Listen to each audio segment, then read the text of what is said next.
Hola, bienvenidos a una clase nueva de legislación del sector público. Es para mí un gusto poder compartir con ustedes este espacio de manera particular con el propósito de conversar acerca de algunos aspectos bastante interesantes sobre las actividades de la administración pública. En ese sentido, es importante que nosotros recordemos que hemos visto cuáles son los tipos de las actividades de la administración pública y frente a ello es necesario que veamos también cómo se pronuncia, cuáles son las actuaciones de la administración. Recordando que son las 5: el acto administrativo, el acto de simple administración, el contrato administrativo, el hecho administrativo y el acto normativo de carácter administrativo.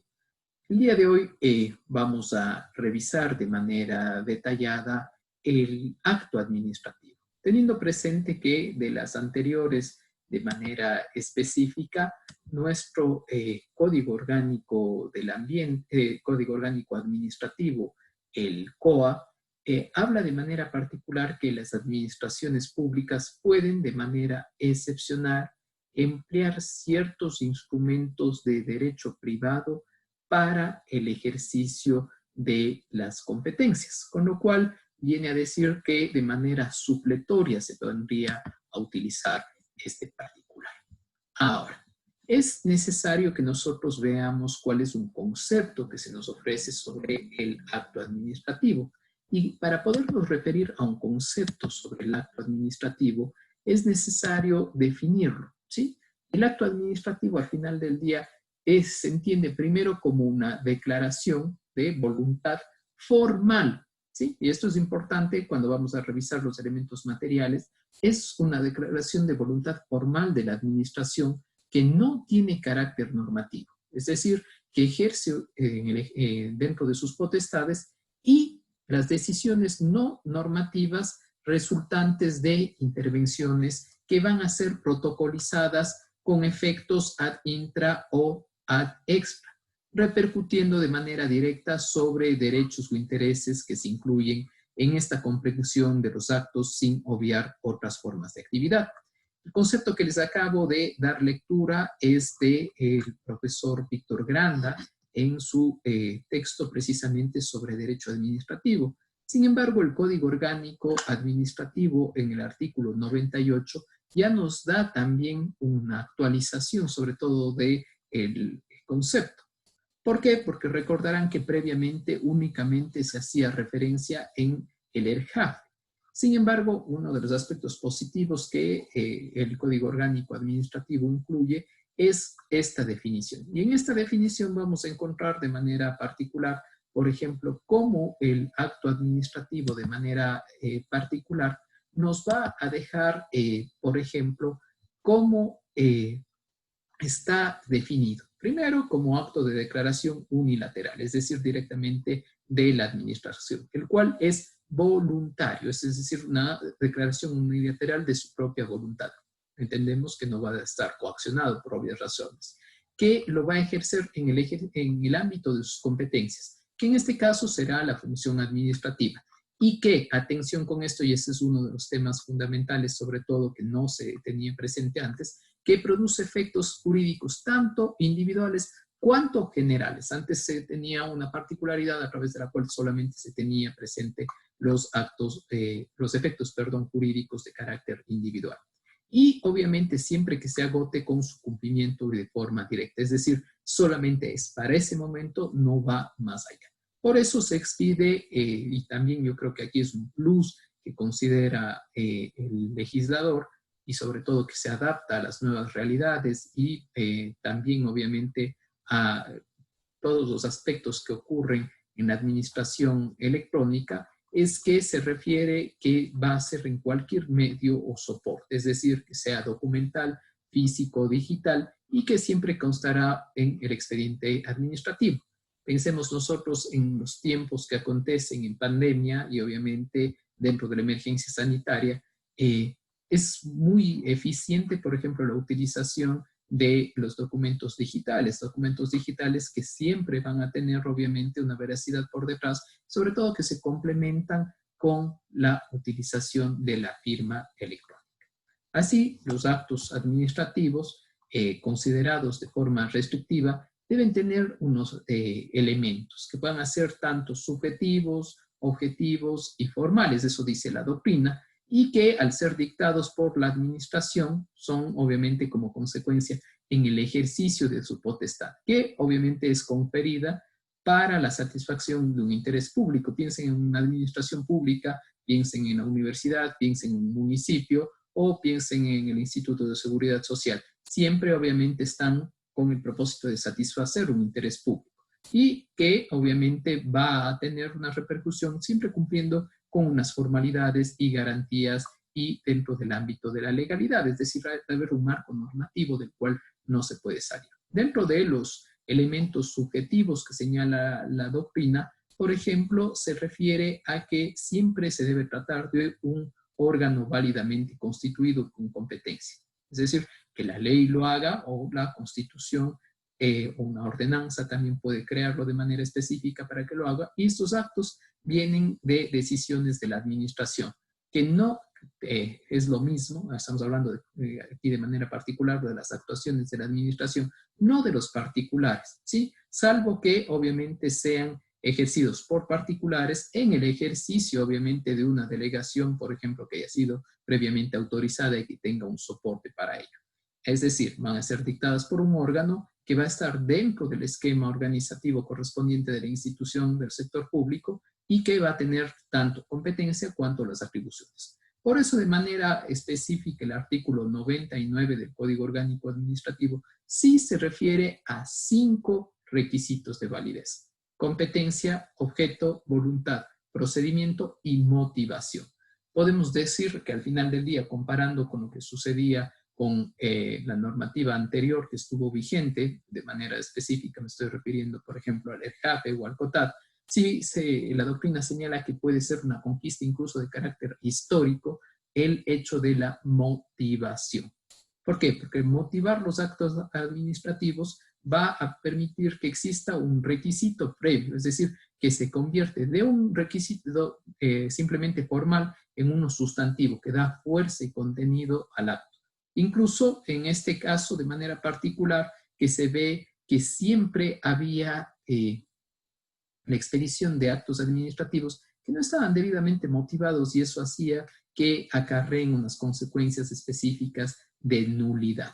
Y obviamente al estar dentro de un Estado constitucional de derechos y justicia, lo lógico es que todo acto, y en este caso por supuesto de la administración pública, deba estar motivado. Para eso, el propio código dice que deben observarse por lo menos 3 condiciones específicas en relación a la motivación de los actos administrativos. Primero, señalar la norma jurídica o los principios jurídicos aplicables para determinar, por ejemplo, decir, para poder expedir este acto administrativo, según lo determina la Constitución, según lo que lo determina la ley, o una ordenanza, o un acuerdo ministerial respectivamente, es decir, cuál es el sustento legal. Lo segundo, obviamente, calificar cuáles son los hechos relevantes. ¿Qué sucedió? ¿Por qué hay?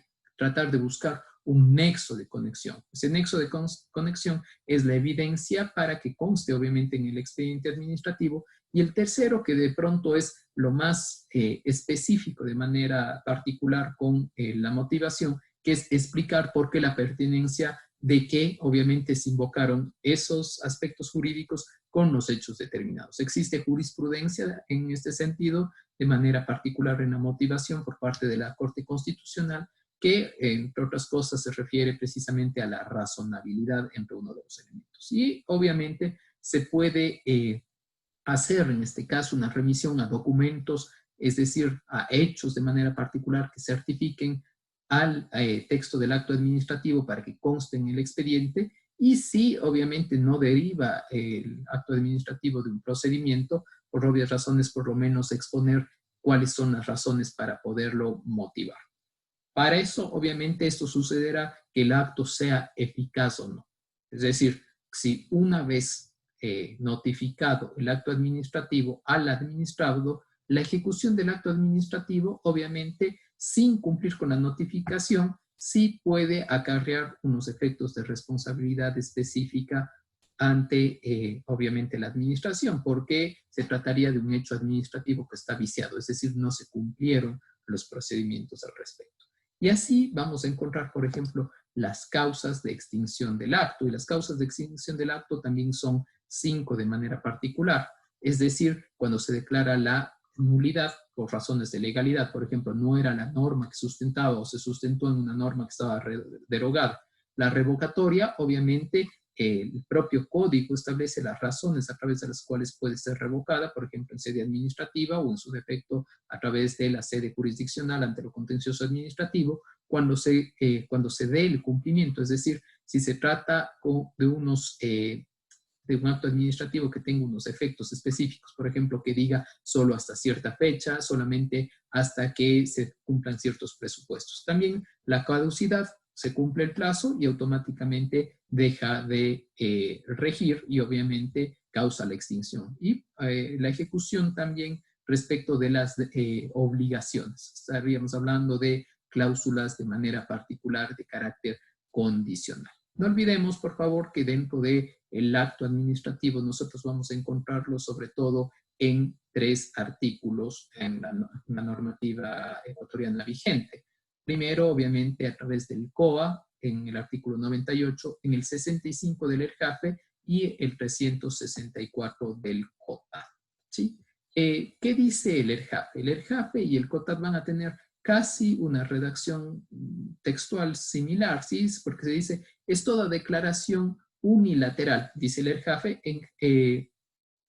efectuada en el ejercicio de la función administrativa, que produce efectos jurídicos individuales de forma directa. Es textual. Nosotros ya al inicio de esta cápsula vimos cuál es la diferencia de manera plena con lo que sucede en el COA, que aumenta por obvias razones otros aspectos de manera particular, no solamente son los de carácter individual, también son aquellos generales, y sobre todo el tema del agotamiento y por supuesto el soporte. ¿Cuál es un ejemplo clásico de un acto administrativo? Un ejemplo clásico vendría a ser, por ejemplo, la declaratoria de utilidad pública de un predio. ¿Por qué? Ustedes saben que dentro del Ecuador está reconocida la propiedad, pero la propiedad está reconocida en tanto en cuanto siempre se tengan presente 2 situaciones. Una, obviamente, que no afecte al interés social o al interés ambiental respectivamente. ¿Qué puede llegar a suceder? Usted tiene un bien, un inmueble que está planificado, por ejemplo, una ampliación de una vía con el propósito de realizar un distribuidor de tráfico. ¿Qué es lo lógico? Lo lógico es obviamente que obedeciendo al interés general, en este caso, lo que se termina haciendo es que se realiza la correspondiente declaratoria de utilidad pública, por ejemplo, por parte del municipio, a través del cual se le va a pagar a usted el justo precio con el propósito de que la administración se haga cargo de ese bien. Atención, no se trata de una confiscación porque no le retiran automáticamente el bien, sino que obviamente se le declara de utilidad pública con el propósito de que cumpla una finalidad específica. ¿Cuál es en este caso la finalidad específica? Por obvias razones que va a beneficiar a la colectividad la construcción de ese distribuidor del tráfico y la vía correspondiente. ¿Sí? ¿Cómo se hace en este caso la declaración? Tiene que ser la autoridad que tenga la competencia, en este caso que tendría que ser obviamente el alcalde a través de la autorización por parte del Consejo Cantonal, que va a proceder a la declaratoria de utilidad. Procede a la declaratoria de utilidad, pero también hace un pago respectivo. Y ese pago se va a ver directamente relacionado con el justo precio. Justo precio que se lo va a ver directamente con el avalúo catastral y que puede ser negociado hasta un 10% adicional. ¿Sí? No más al respecto, ¿sí? Pero aquí estamos viendo que de manera particular es una decisión, la administración está decidiendo sobre un bien. ¿Cumple el tema de particular? Sí, por obvias razones, porque aquí lo que estamos viendo al final del día es que nuestro acto administrativo está produciendo unos efectos jurídicos individuales porque es respecto de mi propiedad. ¿Sí? Y aquí es una declaración unilateral de la administración porque es la administración la que me está notificando que en el ejercicio de su función administrativa, que obviamente con el propósito de continuar sus obras, hacer cualquier propósito del caso, decide darle. Hasta aquí la cápsula relacionada con el acto administrativo. En las siguientes clases seguiremos revisando las otras formas de actuación administrativa y no olviden, por favor, revisar nuestro Google Classroom, donde tendremos también otros documentos de interés para poder continuar en la revisión correspondiente de este interesante tema. Ha sido un placer compartir con ustedes y nos vemos en una siguiente clase.